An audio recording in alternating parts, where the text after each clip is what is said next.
All right, it's John Wood here, the founder of Rage Heart. I'm here with Jonny Miller.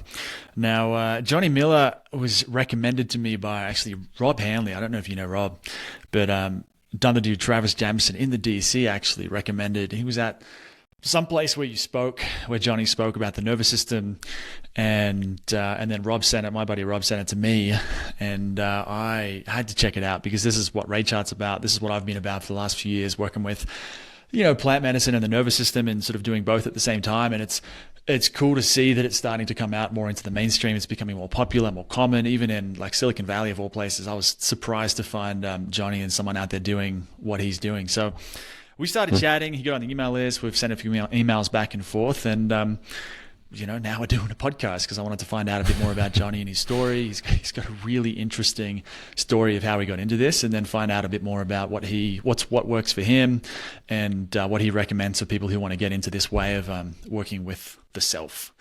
So Jonny, how's it going, man? Hey, John. Yeah, great to be here. Excited to dive in. Yeah, man. Good to have you. So I've given like a really basic intro there. I like to keep things pretty simple. But before we get into maybe the full story of where you came from and how you got into this, can you tell us a bit about yourself? What do you do? What are you up to? Yeah, I've always dreaded that question in some ways because it's kind of hard to sum everything up into like a pithy statement. I started a company called Curious Humans a few years ago, and I think that kind of reflected having many different interests and many different curiosities that I like to dive into. Primarily, I've been working as a founder coach and running this cohort-based course called Nervous System Mastery.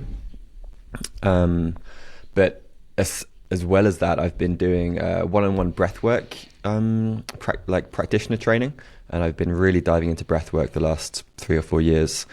I have a podcast as well, as you know. And yeah, just moved over to Boulder in the States. So kind of setting up life here. Started a men's group recently. Beautiful. And yeah, lots alive right now. Mm-hmm. Are you guys snowboarding? You into the snow? Skiing, snowboarding? I ski. I used to ski as a kid, but I haven't been for maybe like 8 or 9 years. But I surf a lot, which is why we lived in Mexico, Bali for the last couple of years. So getting back into mountain life, yeah.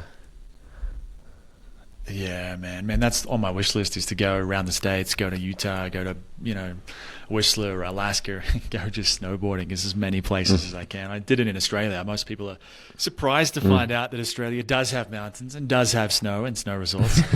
But the snow quality it's got nothing on, Japan or North America, so yeah, on the list. But,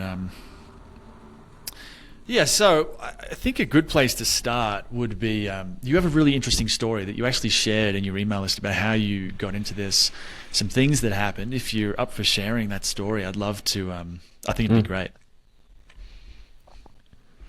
Yeah, sure. I presume you're referring to losing Sophie.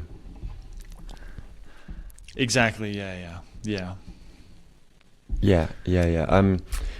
So, gosh, 5-ish years ago, 5 and a bit years ago, I was in another relationship. Sophie was her name, and she was, we were engaged to be married. She was my fiancée, and she worked as a junior doctor. And she'd been diagnosed with bipolar disorder before we met. And after coming back from a climbing trip in Portugal, she went back to work on a Monday morning, and she had a really rough morning at work and had an anxiety attack. And she left, kind of made her own way home. I was still in Portugal at this time, and she overdosed on her own medication and took her own life. And that's, like, up until that point, I'd certainly never been through grief. I'd never really been through anything hard, I would say. I had a pretty cushy upbringing. And this losing Sophie, losing my longest term relationship, and this amazing woman who I loved deeply, really initiated me into into grief, and through grief realizing how disconnected I'd been from my body, how disconnected I'd been from my emotions, from my feelings. And that really kind of set me off on this path of like holy shit, there is so much here that I don't understand, that I wasn't aware of. And so initially through meditation retreats, then into plant medicine, ayahuasca, other different medicines, entheogens, then into breathwork. And the journey's really continued ever since.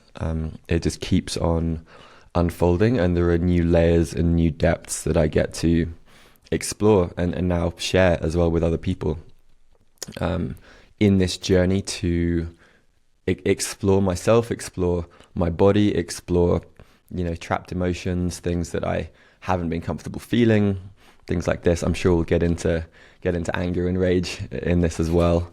That's been a big part of my journey.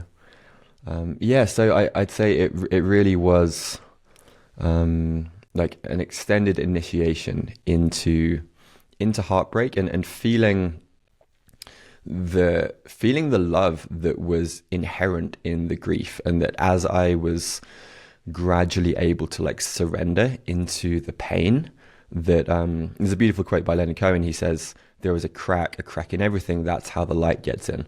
And it's like the more that I could kind of slip into this crack and allow myself to be like defeated, as Rumi says, by these like increasing waves of grief, the more that it actually like opened up my heart, and it really allowed me to feel more like connected and raw and alive. And it was really, I remember that the first time that I really felt this was kneeling by her memorial bench in a place called Lever Sands in the UK. And it was almost like an ecstatic experience. And it was, as near to anything that I've experienced on plant medicine, just through the energy of the grief and the lament. So that's really what has kind of led me to researching, learning, teaching about the nervous system, because I see it as being so integral to a lot of this work, and also just like really fucking fascinating, to put it bluntly. I'll pause there. Thank you for sharing, man. That I remember reading that in the email. I was on a bus to Cusco. I remember where I was. I was in the front seat of this bus at Colectivo, we call them here in Peru, and I don't know why I was going to Cusco, but I was going to Cusco and I read that and it just came out of nowhere. I was like, holy shit, it was just the intensity of it, and that you were sharing it just I think one of the first emails you sent after I was after I'd signed up. So it was ballsy, man. Like it was really interesting. So, but on that note of like love or grief and love, like I've had that before I've never been through something. I've never had someone close to me die so far. But when we came to Peru, I'd been living with my dad for 2 years, for a year or two during COVID. And we actually had a big fight at the end. So I left in a hurry, and he had this cat called Foxy. And, I'd fallen in love with this cat. And until what happened in Peru, I didn't really know just how much I loved this cat, because, I drank ayahuasca at that house. She was in the room with me. Like there's a lot of amazing experiences I had with this cat. She was a kitten when I arrived. And not even my cat, but I just spent a lot of time with her. She'd come and hang out with me while I'm working and things like that. And there's some times with ayahuasca when I'd be looking at her and I just feel it's an animal. I'm like, I didn't know I could even feel this about an animal. This is insane. We came into Peru and like I said, I had to leave in a hurry. So I don't really feel like I got to say proper goodbye to anyone. But I got to Peru, and I think we were here in December, and then it was January or March, my sister and we took some mushrooms, just a microdose, and we did like a drop-in class with this lady we've been working with who teaches, how to work with the nervous systems, how to get into the body, how to feel things. And I've done these things before, and it's not usually that big of a deal. Nothing, a little bit maybe moves, a bit of sensation, but this just unlocked something. A little while later, she was going, I don't want to go into it because I haven't asked her, I can talk about it, but she's going through a process in the kitchen. There's this massive amount of, emotion and energy coming out. And I end up in the garden just completely sobbing because I miss this cat. And so absolutely heartbroken in a way for a cat, kind of going, I didn't know it was even possible to feel this for an animal. But at some point, as I kept, just letting it flow and flow, I remember collapsing on the floor. I couldn't even stand. At some point, it was like, I'm crying because I love her. Like, it's this... And the more I cried, the more I opened to that, like you talked about, the more I was willing to feel that grief, the more this beautiful sense of love came in. It was the most magical thing. So, yeah, it's an amazing, absolutely fascinating, this stuff. It's, it's just wild, the stuff that starts to happen. Yeah, absolutely. And my sense is that really the more, whatever the emotion is, whether it's grief, anger, shame, rage, if it can be like looked at with this sense of like welcoming, almost like inviting, then it does tend to kind of shift, and it like unlocks a profound amount of energy that is usually stored, like stashed away somewhere in our tissues, in our nervous system. Yeah. And so what happened? Let's like rewind a little bit before you discovered this way of working. What happened with Sophia, right? Sophie, yeah. Was it Sophia or Sophie? Sophie. Okay, Sophie. So before all of that happened, what were you like? It sounds like you were probably like a lot of us, not in the body, very much in the head, but not even realizing, right? So how do you describe that time before you discovered all of this? What was life like? What were you doing? What was your experience like? Because I think that's where a lot of people are who are going to be listening to this. That's where they're probably going to be at the very beginning stage of that journey. Yeah, I left university with no idea what I wanted to do. Knew I didn't want a kind of corporate job in the city, and ended up having the good fortune of applying and getting into a startup accelerator in Chile, not too far away from you, in Santiago. And I ran a travel startup for 5.5 years with 2 co-founders. And I was intellectually curious and philosophical, and enjoyed thinking about and like asking big questions, but it was always in the realm of the mind and the head. So I'd say I was introspective. I enjoyed journaling, all these types of things. And I also went through a burnout experience at the end of this like startup chapter. And that was a little bit of a wake up, but it wasn't sufficient to get me to really inquire into like what was going on. So working a lot and I think I was quite working like that too. It's like reading books, wanting to talk about the meaning of life, working out a lot. Right. Like this sort of hard charging, I've got things together. I'm good. I can do anything until something happens. As much as I can. Enjoying like traveling, like seeing places, like love, basically exploring the outer world. Like I loved travel, loved meeting new people, any type of like outdoor adventure, exercise. Did some stand-up paddleboarding trips, like long swims, that kind of stuff. But it really was all like externally focused. Yeah. Right. And then after, I guess like the catalyst, that whole experience with Sophie, and then getting into the different things that you've gotten into, how have things changed? What's it like now? What's different?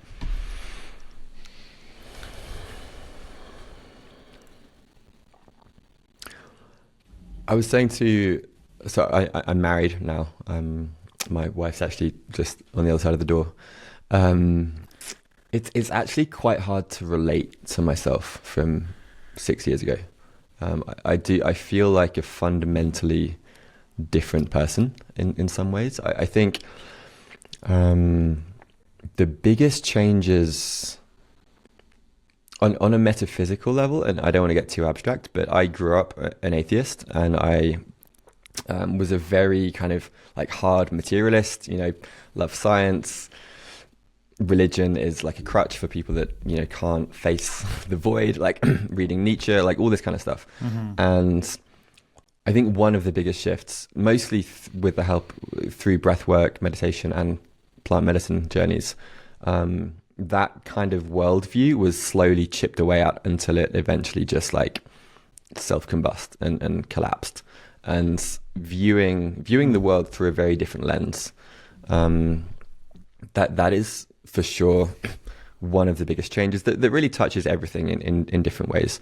And then on a more day-to-day level, just being aware of my sensations and like treating the like internal sensations from my body as like feedback to listen to, as like nudges from my intuition, and really listening to that and trusting that, even though it might not initially make sense in the mind, and that how that translates to my life: deeper relationships, deeper connection, greater intimacy with my partner, with friends, diving pretty deep into men's work the last couple of years, and realizing that I'd never really had any like deep male friends until, quite recently. And just increasingly realizing all of the ways in which I'd built unconscious barriers to intimacy with myself and other people. That's probably the main, like, if I was to sum it up in some way. But I mean, also like more creativity, more confidence in the work that I'm doing, more confidence speaking, like running workshops in front of hundreds of people, podcasts, interviewing people that I were like my intellectual heroes, and not being terrified. So there's lots of little pieces there, but it really is like it feels like a fundamental, like a different way to orient yourself in the world. And I don't know if that resonates with you, or if you relate to that as well. Like, I'm curious to hear your side of this as well. I mean, for me, it's been like a complete 180. I mean, I'm still trying to figure out how to explain this to other people, because most people are so, especially as a culture in the Western world, it's a very mental, intellectual culture. We're all very comfortable, for the most part, thinking about things and dealing with problems by thinking about it. And even when it comes to mental, like we call it mental health, as though it's a mental thing. And right, yeah, the idea that we can, or one thing I say to people is like, so much of like gratitude or journaling, meditation, I think for a lot of people can be quite mental, depending on how it's done. But so many of the things people are, shifting limiting beliefs, all these things that people do, most of it's all mental. And so, it's been such and I was like that. That was how I dealt with everything, was thinking and philosophizing, analyzing, talking about it. It was all mental. And I thought that was the way. If I could think about it enough, eventually, if I had some issue I was dealing with, procrastination, or some issue from, anxiety from that's been with me for however, if I think about it enough, if I figure it out, it'll just be gone. It never worked. Maybe it helped a little bit, but it made me feel like I was doing something, but I don't think it actually did anything that much. And then I found this, and it was like, oh, now I can actually regulate my stress response, right? The fight or flight thing, without thinking at all. In fact, it's really about not thinking, about going into the body, tracking sensations, learning how to use awareness in a certain way to either, start to open things up with the breath, or to start to settle things down. And it wasn't about thinking. It wasn't about analyzing it. Didn't need to talk about it. I didn't even need to know why something was there. I didn't need to. I think a lot of people, I certainly thought this, that, it's because of something that happened when I was like 5 years old. And if I could just remember that, then it's all going to unravel and I'm going to be good again. But with this way of working, it's like, you don't need any of that. All that matters is what's showing up right now. And it's all the same things you've said, like tracking sensations and noticing, what that means with certain people. I got into this, my origin story, if you want to call it that. It's quite long, but I like all of them. I was in Thailand working with these horrible people, and at some point, I got this, coaches, we did a mushroom ceremony. At some point, I'm like, this is not adding up. And I think it was around that time I discovered somatic experiencing, different movement, embodiment practices. As soon as I started doing that, I felt so like rage just bubbled up, in grief, because I realized some things that these people were doing, meddling in my life. It's been this deepening thing over time, because it just goes so far of the body has so much wisdom to share, and yet I was so cut off from it for so long. And so coming back to that, it's been magic, man. It's been, yeah, it really has been a departure from the way most things, most books, most courses, most all of it. It's so different to that. And that's beautiful, but it also makes it quite hard to explain and get the message across to people who've never experienced it. Mm-hmm. Yeah, beautiful. A lot of that really resonates with me as well. And one like practical example that comes to mind that might be helpful for listeners is I think the way that I make decisions is now completely 180. Like I remember when I was like 25, I was given a job offer, and I like made this spreadsheet with like all the pros and cons, like ranking the like the financial side, the impact side, like all of these different things, create like a weighted average. And I was like, this will give me the correct decision. And like, you know, it was helpful. Like it made me feel more at peace in some way. But the way that I make decisions now is purely like, does it feel expansive in my body? Like, do I feel open, and like, do I let out like a like a sigh and exhale when I think about it? Like, does it feel good? And it's such a different way of orienting. But the idea of like making a spreadsheet now, to me, it feels ludicrous. Like I just wouldn't do that. It'd be like why would you do that? And the other piece I wanted to touch on is the idea of like letting go of the story that you were just saying. Like yes, maybe it was the thing that happened to us when we were 5 years old that is contributing to the way that we're more reactive than we would like to be. But you don't, as you say, you don't need to go into the story. The body has these like incomplete reflexes is what they're known as in the neuroscience. And it just needs to complete whatever reflex wasn't, or express whatever wasn't expressed at that time. And that is all that's needed to complete. And I've been through the most like harrowing, intense somatic releases and journeys where there's been no story attached. Like I have no fucking clue what the thing was that was processed or that came through me. All I know is that on the other side, I feel lighter, I feel more free, there's more clarity, there's more range of movement, mobility, less numbness and tightness.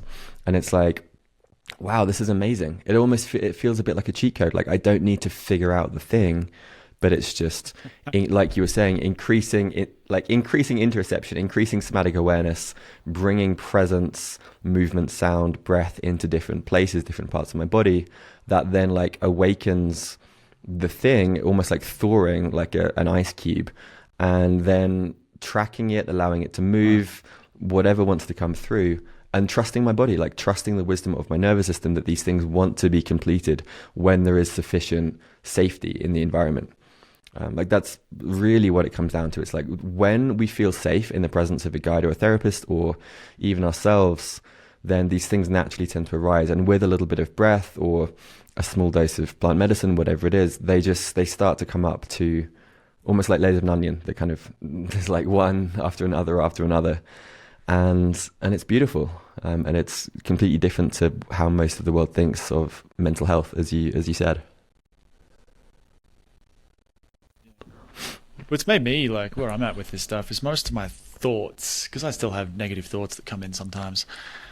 And before it was like, oh, the thoughts are the problem. I thought they were the issue. That's what I need to focus on. Whereas now it's like, oh, no, they're really just, you know, if you think about a tree, they're like leaves on the tree, and the roots of the tree are down somewhere in the body. Which is, you know, they can be in the arms and the legs and the stomach and all these different places. And so if I can work at that level and have the release whatever's stuck, you know, in the gut or wherever it happens to be, once that's gone, a lot of those thoughts, they just dissolve. Like there's no effort required.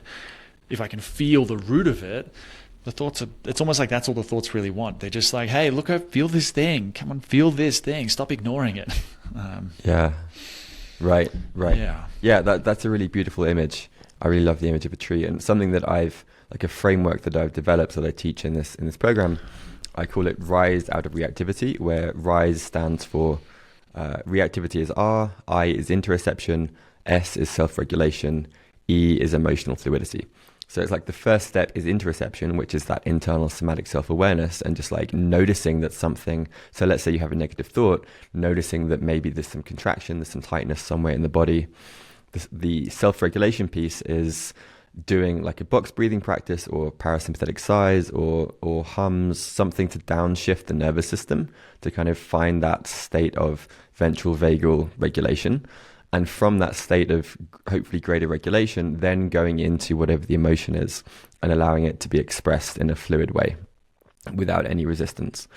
And that kind of fairly simple, I mean, there's a lot of different tools and practices embedded in each of those stages, but that, I think, is really all that's required for these reflexes or these negative thoughts to be kind of integrated back into our system.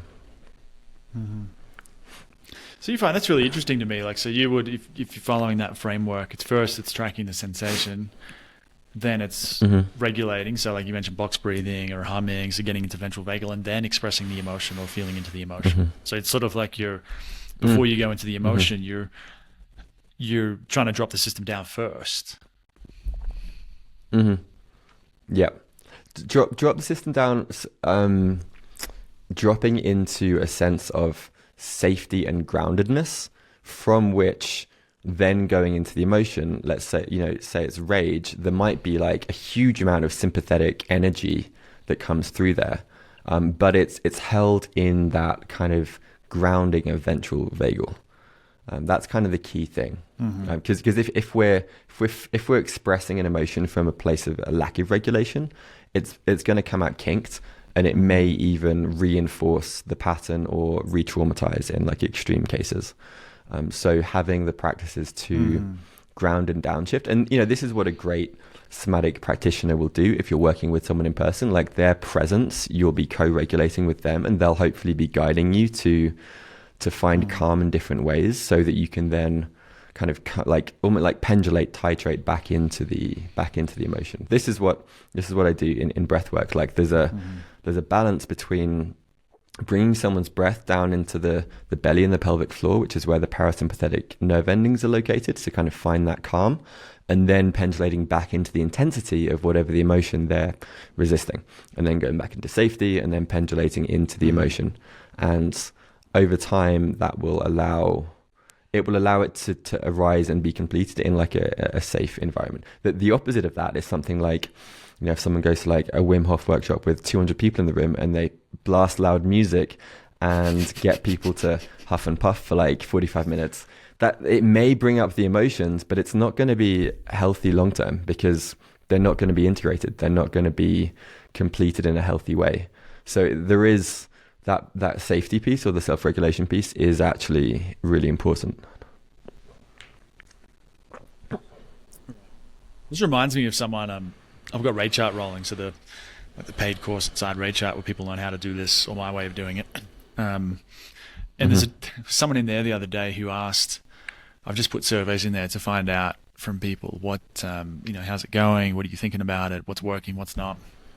And someone responded that it was going way too slow, and they wanted to go straight to the anger stuff, to how to clear anger. It was really interesting to me. Like at first, it's like, oh, maybe I could do that. But then, I mean, at least the way I've been taught, and the way that's worked really well for me, is it's very much as much as like a release, one release can, come and go in an hour.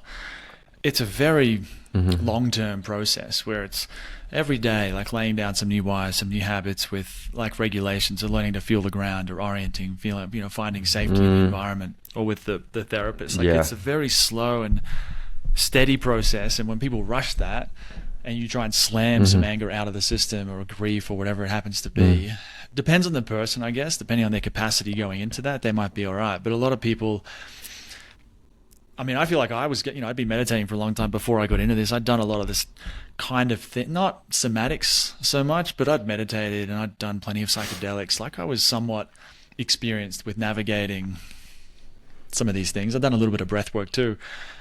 And even that didn't prepare me for how just intense some of this stuff is, to the point where it's like I've been down here in Peru drinking San Pedro plant medicine and having things happen, which I know what to do because I've done this for a few years now. But I'll be thinking like, man, if I didn't know this stuff about the nervous system, I'd be losing my mind right now. I'd think I'm dying, or I'm going absolutely insane if I didn't know that, it's just some survival stress that's coming up, and here's how to work with it, and here's some act, blah, blah, blah. Because that's what happens. You can start to move, and then people are like, they tense and they brace, but they don't even know they're doing it. Yeah. Yeah, exactly. I think that's really well put. And it's partly why I'm really passionate about sharing this. I think of it as like nervous system literacy. It's like when these things come up in your body, here are general principles to work with it. And so I'm curious to hear how you guide people through anger as well. Because in my experience, you can be like expressing rage into a pillow for 20 minutes, but actually not feeling the anger. Like sometimes people will be so focused on the external, like punching a pillow or a punching bag, whatever it is, but still not feel the anger. And other people who, and I also, I'm curious to hear your experience with this, but I find that anger and sadness or grief tend to be quite intertwined. And people who are comfortable in anger, they're often suppressing or afraid to feel the grief or sadness. People who are comfortable in sadness, there's often deep anger and rage beneath that they're afraid to go into. And usually there's a kind of like a male female thing here as well to some degree. But I'm curious about your experience with that. And have you found that there's been like deeper sadness or grief beneath your rage, or vice versa? I've heard that before, and it makes sense to me. But at least so far, in my experience, when the rage, I was taught to relate. It's almost like it's aggression. To me, anger is, I'm so angry, and I'm going to go yell at that person. Aggression is like the energy that's behind it. Anger is, I'm angry, and someone can be really angry, and they're saying things, and they're swearing, and they're doing this, but they're totally disconnected from the actual it's like the sensational, the somatic experience of the anger. So I've thought about this with people I know who they get angry, like some of them are angry with me, but I also know that they have no capacity, very little or no capacity to feel to feel the raw sensation, the sensory experience of the anger, which I find interesting. So that's almost differentiating between anger and then aggression. Aggression being, if I'm scared or under threat, I'm gonna one way to make myself safe is to attack and destroy. But as far as how it's shown up for me, the first time was I think March last year, and I just finished a weekend with San Pedro and I think MDMA at the time. Really beautiful weekend. But what it showed me was that there was this issue with someone in my family. They were saying, manipulating essentially, and I wasn't speaking my truth, I suppose, standing up to them. So I took this into a session and I felt some stuff going on the throat. And there was something in the solar plexus where it felt like there was a belt or a rope wrapped around me, tied really tight, as if my body was like sucked way into the solar plexus. And so we had a session, and he told me, okay, do some karate sounds. Like go like, in that spot 5 or 6 times, and then just track it. Just put your awareness right in that spot, and let's just see what happens. And over the next, I think 40 minutes, it starts moving up through the chest, and without doing any intentional breathing, my breath starts going from just normal breathing to starts speeding up, right? So we're going into sympathetic. It starts moving up. The sensation keeps going up through the chest into the throat. Once it gets to the throat, it's like starts scratching right at the back as it goes up through the throat onto the face. By that point, it's like an all-out, like a fucking roar. And all of this is like, it's not something I'm consciously doing. I'm consciously doing it now, but at the time, it's like it's just all I'm trying to do is stay out of the way, is let the breath do what it wants and just stay present to it as it moves. And as it comes into the face, the face starts tingling all over, the cheeks and the lip and the eyes. And it's like, I'd already, I'd done some training in aggression before this. It was like, okay, the body's, got this aggression moving. Now I need to like embody that. So it's like, okay, squint, narrow the eyes, raise the upper lip like I'm snarling the way like a dog. Dogs bare their teeth. I wasn't doing it that time, but I've done it since then when this has come up, is get like a towel and roll it up and twist it as if it was like someone's neck or whoever I'm angry with's neck, and just imagine I'm ripping their head off essentially. But it's a towel, right? So I'm not actually hurting anyone. And so it just gives a way for this. It blew my mind when this happened, but there's this real strong sense that, okay, there's energies in me. It wants to move. It wants a way out of the system. And as I did this, it's like I could feel it. I can feel it now just talking about it. It starts coming out. It's like it's going into that towel. So that happened. It's happened quite a lot since then. All kinds of stuff. I think one time I was on a farm, like beating my chest and like a gorilla. It's all very like intuitive, you could say. Like it's become a little bit more conscious as I've gotten better at working with it.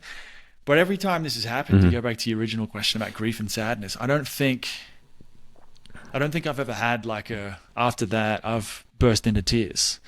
So for me, at least so far, they don't seem like they're linked. I don't cry particularly often. Sometimes I like, my sister cries quite a bit.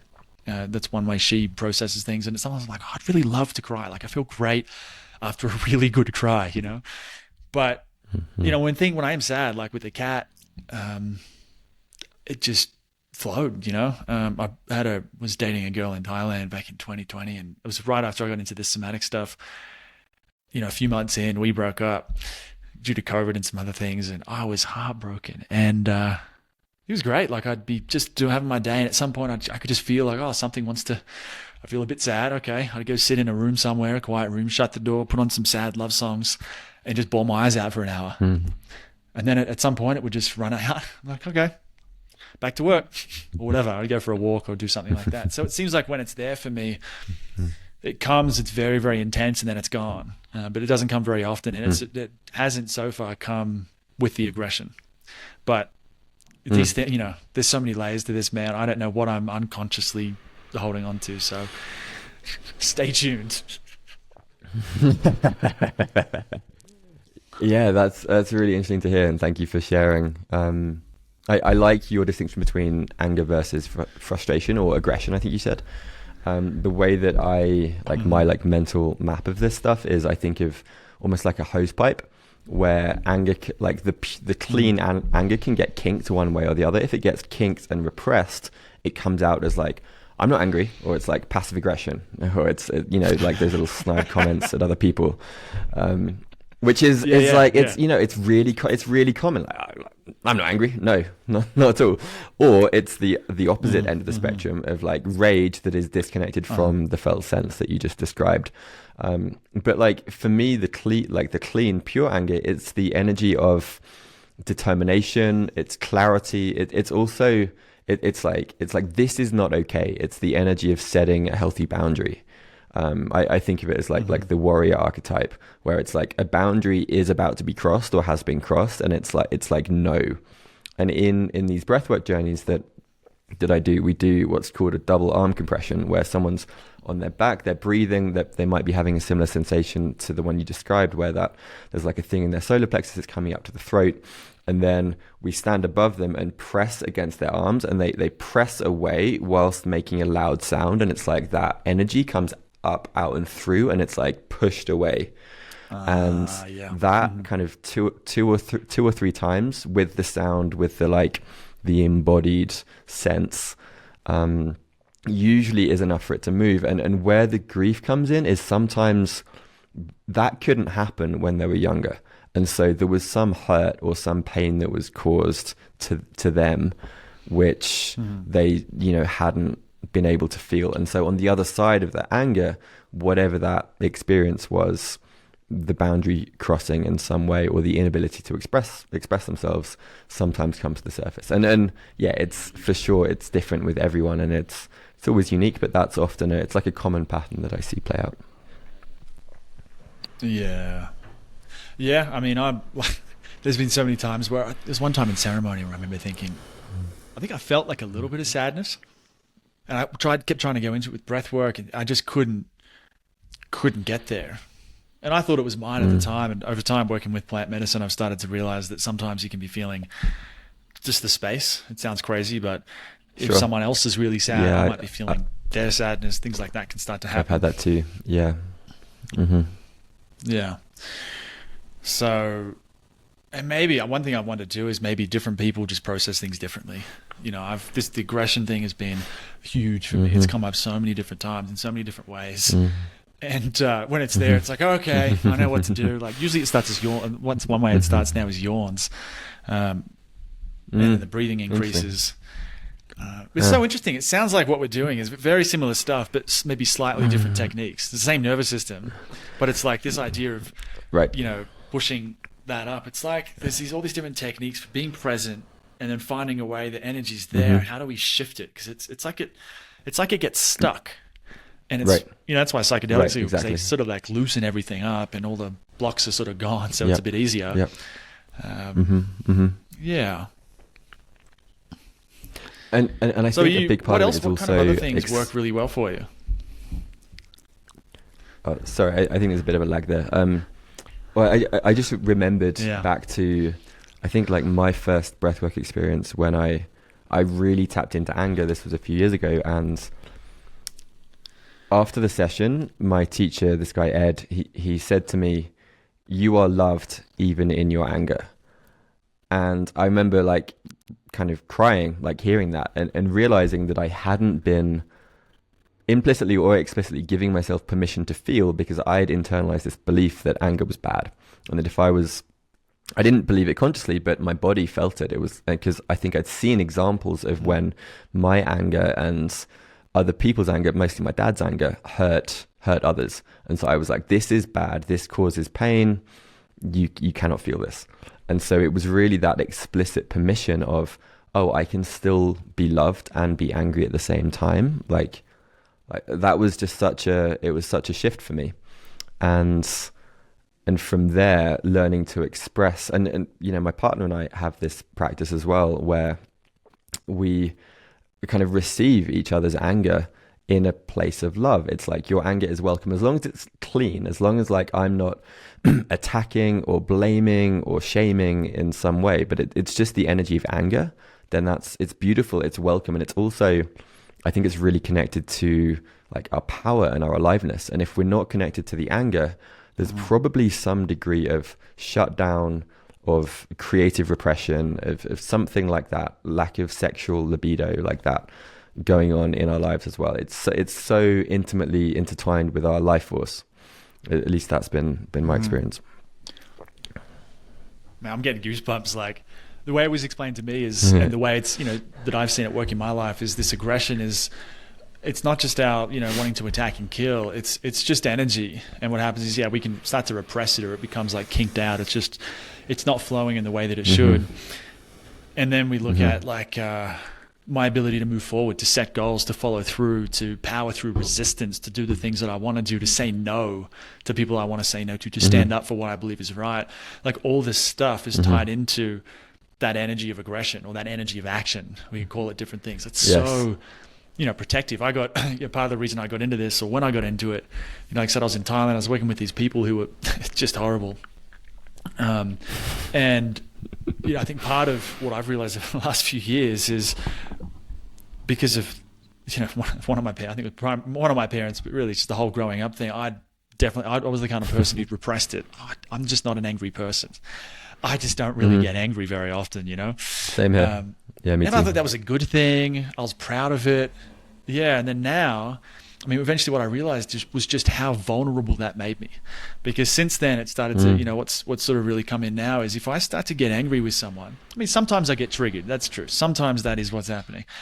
But sometimes it's like you said before, someone's crossing a line and my body, I'll feel it usually as anger or fear long before my mind starts to figure out what's actually going on. Before I've analyzed it and, okay, they're guilt tripping there and they're playing this little game over here. And before I start to analyze and get that perspective, I'll just feel angry, or I just start to feel really afraid. And before I'd push that away, I don't want to feel it like without realizing it. And now it's like, pay attention to that, because that's how we stay safe. Yes. And also I think the main learnings or like training arena for me has been intimate relationships and partnership, and not withholding anger through fear of hurting the other. I think that's something that took me a long time to work through. It's like if I'm withholding that for whatever reason, because if she's crossed a boundary, then I'm like not trustworthy. Like if I'm withholding or like walking on eggshells or whatever it is, it's like there's some part of her, it could also be a good friend, that just doesn't trust that. And I think that authentic anger, when it is like clean, it really like makes you trust the other person. And it's It's for me, it's certainly deepened my I've done a handful of different men's retreats, and there's something really deeply bonding about being met and held in that place of anger with another man. There's one guy in particular, his name was Jonathan. We did a retreat together in Bali, and we were sitting opposite each other. He was on a cushion, and he was like receiving my anger against the toxic masculine in my life. And this process went on for probably 15 minutes, like screaming like everything I could except for actual physical contact. And right at the end, I was like looking at him in the eye and like brought my fist up like this, like inches away from his nose. And the first thing he moved, he met me with that. And the energy just like went shoo, like it just completely fell into this like complete calm. And it was this sense of being met in that energy that was so powerful, and like being met by another man who I felt like could hold the anger and intensity that I had. Anyway, a bit of a tangent, but that was a really powerful experience for me. No, I mean, I think that's totally relevant, because you, back at the start, we're talking about therapists and working with someone, and I've done a lot of work on my own, but then a lot of work with there's one guy I've done tons of work with one-on-one, and the way I understand it is, it's like you said, like you didn't mention this specifically, but a lot of these wounds that we have were created in relationship to another person. And so sometimes they won't move, they won't start to fully complete or resolve or heal until we're in relationship with another like a safe person. So that it's like the system can learn on a very deep level that it's okay. Like you said with the guy you're working with, and he said you are loved even in your anger. Like this kind of stuff. It's this being able to have these experiences in the presence of someone else. It can be incredibly just beautiful. Yeah. And to be witnessed in that. Yeah.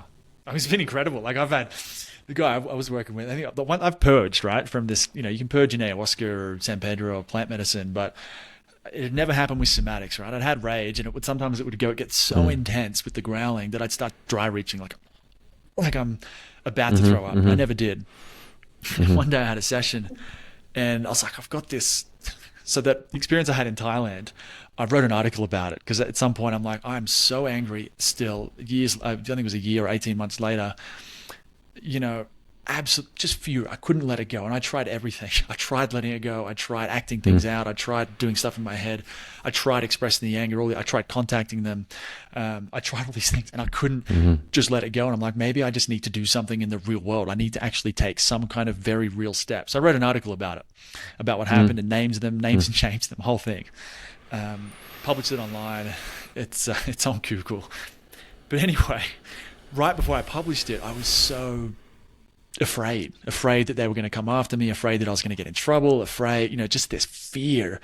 And I took that into a session with my guy, and he goes, okay, let's track with this. We did the usual thing. We start tracking the sensation, see where it goes. And it just built, I guess the way I understand it now is it was some toxic shame, at least the sort of way I've been trained in it, is that toxic shame. Like shames can be healthy.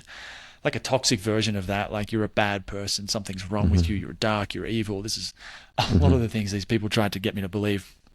And so it's almost like it hooks in somewhere in the stomach. And so we're feeling in this, it's building, the breath rate is increasing, and it just, eventually I've got my bin in front of me, I'm like, and I actually threw up. I threw up half my breakfast or all of it, I don't really know. It was incredible that can actually happen in a session. And then it was so funny. The reason I wanted to tell the story is because the guy I'm working with, I don't know what I doubt most therapists would be able to like stay with me in something like that. Be like, you need to calm down, man. You need to take a deep breath. You're going to hurt yourself. Like, I feel like very few people would be able to go with me in that. Whereas he's like sitting there going, sure, come on, man. Yeah, that's it. Yeah. Come on, man. You got this. Like egging me on. It's fucking unreal, man. Like unbelievable.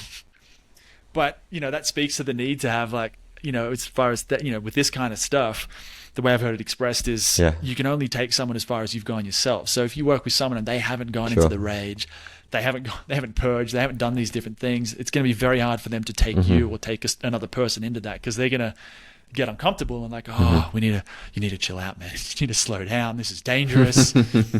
Yeah. Right. Or they get triggered. Like I've seen that with like young breathwork practitioners who haven't really done this work for themselves, and grief or anger starts to come up, and they try and like shut it down because they're afraid of it in themselves, like you say. And so a huge part of this work, if you are someone who wants to hold space, is really just like going through the full spectrum of human emotion for yourself, welcoming it all, getting clear, and then holding space and containers for this kind of stuff. It's interesting you say being sick. I've never been physically sick myself. I've had that like dry retch count, many times. Also around shame as well. For me, shame kind of tends to live in my psoas or like my hip flexor and kind of down in like my pelvic floor.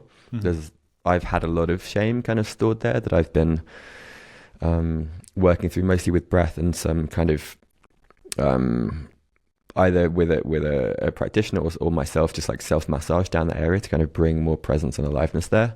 And yeah, I think shame is an interesting one because it's not really an emotion. It's more just like a shutting down of whatever else is there. And so I found sometimes like anger and shame can rise simultaneously, and the shame will like shut down the anger, and the same with the grief or the sadness.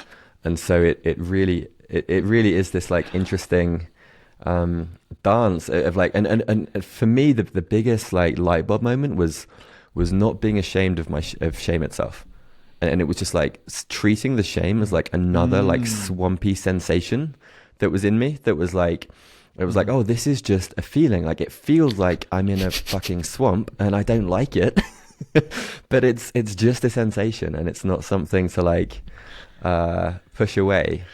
I don't know. Yeah, I don't know if that, judging by your laugh, I'm guessing that resonates a little bit.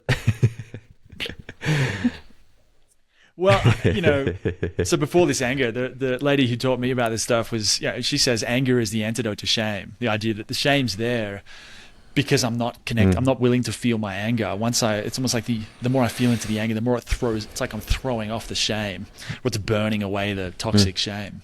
I was laughing because you talked about the swampy feeling, and I remember I haven't had this feeling in ages, thankfully. But before all this anger started moving, I'd be feeling this like stuff in my stomach. And one of the things it sounds like you do a similar thing, where it's like feeling the sensation, and instead of calling it fear or calling it shame, it's like, well, what color is it? If it was a color, what color would it be? Or if there was an image associated with it, what would the image be? And I remember that feeling was like, it's like a murky, like when I thought about the shame, it's like a murky green brown swamp. There's like smoke. It fucking stinks. It's the same kind of thing you're talking about. That it's like a feeling. If I try and describe it to someone, Yeah. So that's why it was funny. I haven't actually had that in ages. I think the anger, moving a lot of the anger has, because I think for me, though I understand some of my childhood growing up was, I might have an issue with one of my parents, and I'd try and tell them about it, but they would get very, very upset and triggered and various kinds of, guilt tripping, or they'd say all kinds of stuff to basically pin the blame back on me. Which, the way I understand the dynamic now, that then to a child who doesn't know any better, they need to maintain the attachment relationships instead of breaking that and leaving when they're 5 years old, which just isn't possible. Internalize it. They internalize it. Yep. Exactly. Something's wrong with me, which is, to me, that's really toxic shame. I'm broken. Something's wrong with me. My parents perfect because it's too scary to think that they're not perfect, so they're perfect, and obviously I'm the one with the problem. And so then it's like, so it's almost like, why? The reason that's there is because I'm not willing to let that anger out at my parents, because if I do, they're going to turn it back on me, and I just feel even worse. So it creates this weird loop. So that's why for me it was by getting into that anger and really getting it moving. I mean, that icky, shamey kind of thing. There's still fear hanging around. I've got a bunch of stuff in my neck and upper back at the moment, but the shame, I haven't really felt that in a long time. It's been really interesting. I haven't even thought about that. Yeah, it's interesting thinking about it from the perspective of the nervous system as well, because shame is typically it's like a high tone dorsal response, which is that like collapse, it's the shutdown, and the way through that is high tone sympathetic, which is typically often anger. So it makes sense that at least beginning with the anger to kind of move through the shame and almost like break it apart, and then finding your way back down into ventral through like whatever kind of completion process. But yeah, that makes sense. Yeah. Yeah, man. Yeah, it's like shame to me is, if I think about like, because they're all survival responses, right? So fear is like, let's get the fuck out of here. Anger is let's attack and destroy. Shame to me is let's hide. Like, let's like either hide like, behind something so someone can't see me. It's a little bit feary as well. But in person, it's sort of let's hide a part of me. Whatever the part of me that this person can't accept, let's like shut that down. That to me is it's what I feel like shame kind of, that's how it works for me, I think. It's like, don't let people see this. I'm embarrassed. This is not acceptable, kind of a thing. Yeah. I mean, or it can be, it really does depend on the person. It can also be freeze. It can be fawn, like people pleasing is a way out of shame as well. It can be like overcompensation in certain areas. Like, I think people have different responses to it, but those behaviors are all like you said earlier, like leaves on the growing from the root that is some kind of inability to look at and feel shame. Yeah. That's a really good point, like achievement. So it's like, because I'd have that as well. It's like, well, I'm going to be big and strong. I'm going to make some money. I'm going to like set things up. So it looks like I'm perfectly fine. So I look like I'm awesome, but deep down, it's like, I feel like, I think that's really rampant in just that culture where it's like, even you've been working, I looked at that, like NS Mastery. It sounds like you're working with people in Silicon Valley, like the whole startup world, right? So I've been in like the entrepreneurial world for not so much startups, but certainly more the digital nomad entrepreneurial scene like that for 10 years. And there's so much culture around, there's so much, I guess, pressure around who's doing the most work, who's making the most money, who's crushing it. Like there's this real people, generating the sense of worth, the sense of value from doing things, from achievement, not realizing that I think in a lot of cases it's to avoid shame. Yeah, I would agree, and I think that I mean it's hard to generalize, but my sense would be that the majority of successful entrepreneurs are driven deep down from either a lack of internal sense of safety, and so accumulating resources, money, finances as like a form of like pseudo protection because they're never going to feel safe on the inside, or shame, like you said, and like proving themselves to someone from their childhood through external metrics of success, status and money being the two main ones. And there's certainly people who begun that way, and I think I begun that way to some degree. And there's almost like an uncomfortable, messy phase of like changing the fuel source, where you're like you're driven from excitement and desire and play and fun and creativity, but for me at least, there was a period where I felt like creatively stagnant, where kind of driving myself from the kind of coercive ways was no longer acceptable, or this toxic ambition. And so for a while I was really suspicious of any kind of like ambition, any kind of like anyone that wanted to be big, anyone that wanted to be, to help save the world in some way. I still am suspicious of that to some degree, but I think over the last few years, it's been this process of like recalibrating to a like what is it that is like within me that if I don't create, it's going to like stagnate and maybe even like metastasize in some way, and feeling like the aliveness that comes from the creation. And sometimes that is speaking in front of big audiences. Sometimes it's like maybe it is running a course with 1,000 people, whatever that is. And for other people, it's maybe much smaller things.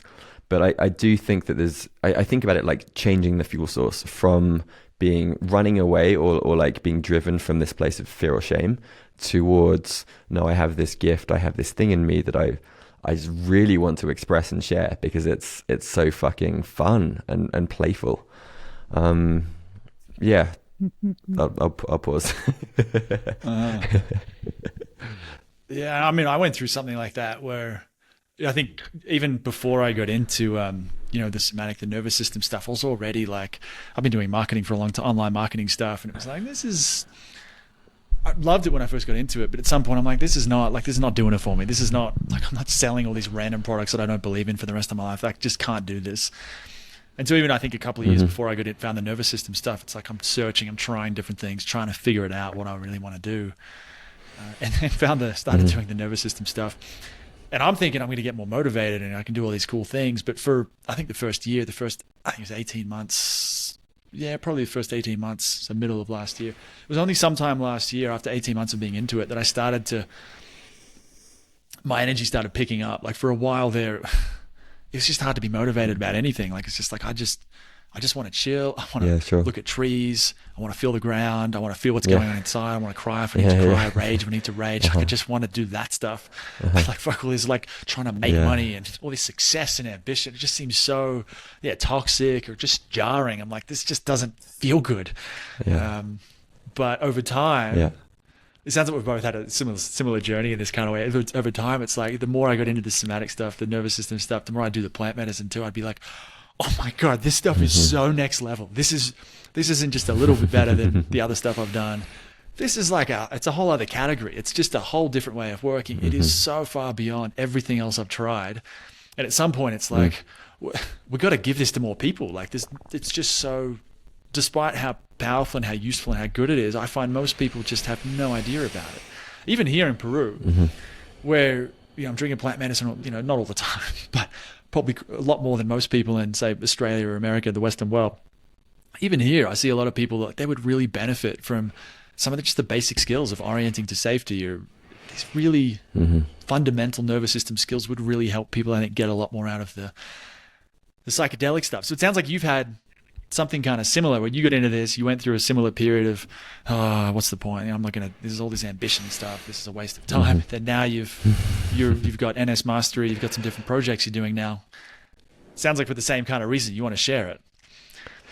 Yeah. So I have a ton of thoughts on this. Can we hit pause for a moment for a quick toilet break, and I'll come back? Yeah, sure. Yeah. No worries, man. Yep.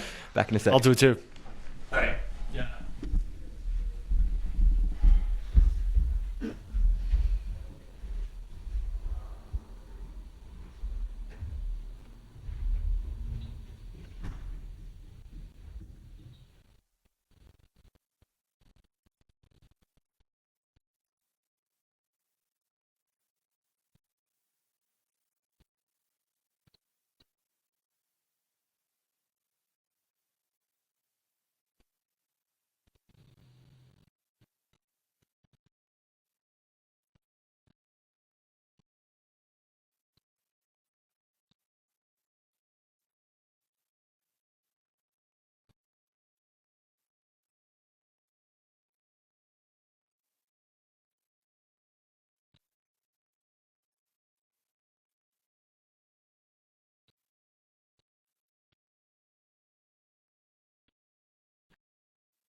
Back. All right. Much better. Yeah. So I love that question, and I would say there's a friend of mine, Paul Millard, and he just wrote a book called The Pathless Path. And for me, I'd say the first 2, 3, maybe even 4 years were almost like wandering. Like I felt lost in a way. Like I was following curiosity, but when it came to my work and my identity, I really didn't really know what I was doing. I did a little bit of freelance marketing to kind of pay the bills, a little bit of coaching from the startup world, but there really was this period of like a fallow period where I didn't feel inspired to do anything in particular.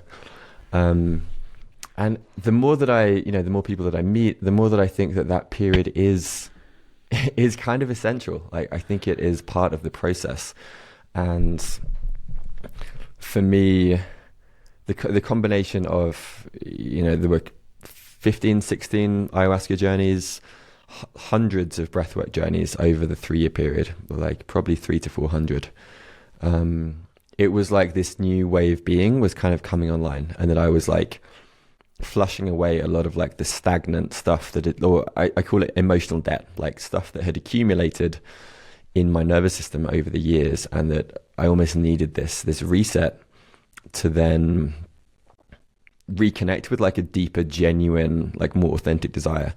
And like you said, I've got so much like life-changing effect from learning about the nervous system, from breath work, that I was like, and not really seeing anyone else like talk about it really. I mean, there's a couple of podcasts I listen to, people in this world, but it really is still, I'd say, like, not, it's so far from mainstream. I mean, breath work is starting to become a little bit more talked about, but it's still more like Wim Hof things, or people breathing so they can sleep better, which is great, and it's it's a good like Trojan horse or starting point. But like I was saying earlier, like, this stuff really has changed my life, and really feeling this desire to share some of these practices with other people, which so far I've done 2 cohorts, and it's been the most fun and also financially rewarding project that I've ever done, and I'm just like, I feel so grateful that I've found this like holy grail of something that allows me to pay rent and make a living, share something that I'm passionate about, and also just fuel my own research and curiosity. Like, I get to interview experts in this space to learn more about it, and then I get to share it, have experiences myself, go to retreats, trainings, and then find a way to experience it and alchemize it, and then bring it back to other people.